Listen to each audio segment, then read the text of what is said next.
If you find an adolescent who is unresponsive and not breathing normally, the technique is slightly different. Remember, an adolescent is defined as age 13 to 18 years old.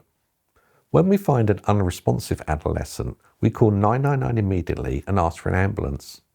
If you're unsure whether the adolescent is breathing normally, treat them as if they're not. Put your phone on speaker so the call handler can guide you through. Start CPR straight away. For an adolescent, when they collapse, it's likely due to a breathing problem, so start with 5 rescue breaths before beginning compressions. Compress the chest around 5 to 6 centimeters, ensuring full recoil of the chest at a rate of 100 to 120 compressions per minute. Continue CPR with 15 compressions and 2 breaths until an AED is attached. Do not pause compressions while someone is fetching the AED. Use the AED as soon as it arrives. Switch the AED on and follow its voice and visual prompts. If the AED has a pediatric mode or pediatric pads, use them. They reduce the shock energy to a level suitable for children. If pediatric pads or modes are not available, use the adult settings, never delaying defibrillation.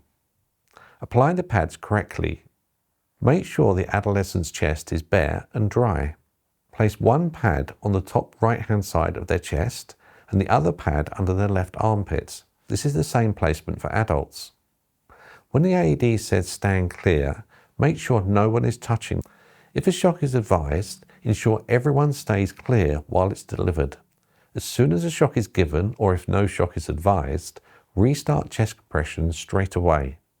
Continue CPR until professional help arrives and takes over. The child shows clear signs of life, or you're physically unable to continue. Remember, AEDs are incredibly safe to use in adolescents, and they'll never shock unless it's needed. Early CPR and early defibrillation dramatically improve survival. The most important thing is to act confidently and without delay.